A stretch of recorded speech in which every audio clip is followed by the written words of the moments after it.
ঘোষের বি ইউনিটের ভর্তি পরীক্ষায় অংশ নেবেন ৯৫,০০০ ভর্তি ইচ্ছুক।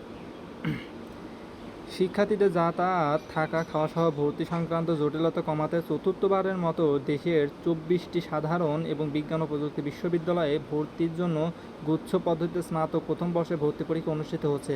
আগামীকাল শুক্রবার ৩ মে বি ইউনিটে মানবিক বিভাগ থেকে পাশকৃত শিক্ষার্থীদের ভর্তি পরীক্ষা অনুষ্ঠিত হবে। এই ইউনিটের ৯৪,৯৩১ জন পরীক্ষার্থী গুচ্ছ পরীক্ষায় অংশগ্রহণ নেবেন। জিএসটি সমন্বিত ভর্তি পরীক্ষা কমিটির পক্ষ থেকে জানানো হয়, নির্বিঘ্নে ভর্তি পরীক্ষা সম্পন্নের জন্য ইতিমধ্যে যশোর বিজ্ঞান ও প্রযুক্তি বিশ্ববিদ্যালয় থেকে ভর্তি ইচ্ছুক যে সকল বিশ্ববিদ্যালয়ে পরীক্ষা অনুষ্ঠিত হবে সেখানে কঠোর নিরাপত্তা, প্রহরা ও গোপনীয়তা বজায় রেখে সংশ্লিষ্ট বিশ্ববিদ্যালয়ের প্রতিনিধিদের সমন্বয়ে প্রশ্নপত্র প্রেরণ করা হয়েছে। বি ইউনিটে মানবিক বিভাগ থেকে আবেদনকৃত শিক্ষার্থীদের শুক্রবার বেলা ১১টা থেকে ১২টা পর্যন্ত ভর্তি পরীক্ষা অনুষ্ঠিত হবে। শিক্ষার্থীদের ভর্তি পরীক্ষা সংক্রান্ত অন্যান্য আনুষ্ঠানিকতা সম্পন্নের জন্য পরীক্ষা শুরুর ১ ঘণ্টা আগে সংশ্লিষ্ট কেন্দ্রে পৌঁছানোর নির্দেশনা দেওয়া হয়েছে। গত ২৭ এপ্রিল এই ইউনিটের বিজ্ঞান বিভাগ থেকে পাশ করা শিক্ষার্থীদের ভর্তি পরীক্ষা অনুষ্ঠিত হয়। ইতিমধ্যেই এই ইউনিটের ফলাফল প্রকাশ করা হয়েছে। এতে পাশের হার ছিল ৩৩.৯৮%। যশোর বিজ্ঞান ও প্রযুক্তি বিশ্ববিদ্যালয় জিএসটিভুক্ত সমন্বিত ভর্তি পরীক্ষায় কোঅর্ডিনেটর পক্ষ থেকে জানানো হয়, বি ইউনিটের যশোর বিজ্ঞান ও প্রযুক্তি বিশ্ববিদ্যালয়ে আসন পড়েছে ৪,০১০ জন শিক্ষার্থীর। বিশ্ববিদ্যালয়ে ৫টি ভবনে পরীক্ষা অনুষ্ঠিত হয়।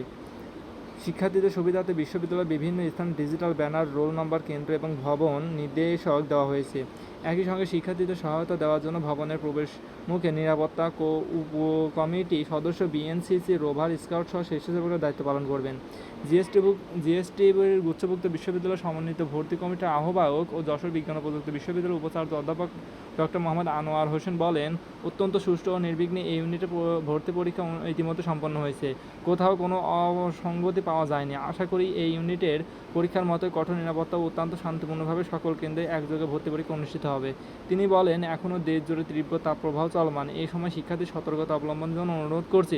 একই সঙ্গে গুচ্ছভুক্ত সংশ্লিষ্ট বিশ্ববিদ্যালয় উপাচার্য প্রতি আহ্বান জানাচ্ছি, ভর্তি পরীক্ষার্থীদের সুরক্ষায় আপনারা পরীক্ষা কেন্দ্রগুলো পর্যাপ্ত সুপেয় পানি ও প্রাথমিক চিকিৎসা সামগ্রীর ব্যবস্থা রাখবেন।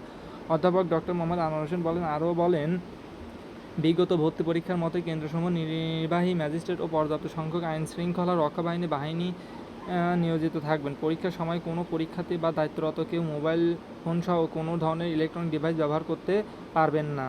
যদি কেউ ইলেকট্রনিক ডিভাইস ব্যবহার করে বা অসাধু উপায় অবলম্বন করে তার বিরুদ্ধে কঠোর আইনগত ব্যবস্থা গ্রহণ করা হবে জানিয়ে তিনি বলেন, ভর্তি পরীক্ষা সুষ্ঠুভাবে সম্পন্নের জন্য আমি জিএসটি গুচ্ছভুক্ত সকল বিশ্ববিদ্যালয়ের শিক্ষক, কর্মকর্তা ও কর্মচারী সহ এলাকায় সকল স্তরে আইনশৃঙ্খলা রক্ষাকারী বাহিনী আন্তরিকভাবে সহায়তা কামনা করছি। উল্লেখ্য, জিএসটিভুক্ত ভর্তি পরীক্ষায় আসন বিন্যাস, ফলাফল, নির্দেশনা সহ অন্যান্য সকল তথ্য ওয়েবসাইটে পাওয়া যাবে। তো জিএসটির যে কোনো আপডেট পেতে চ্যানেলটি সাবস্ক্রাইব করে রেখো। সকলে ভালো থেকো। আল্লাহ হাফেজ।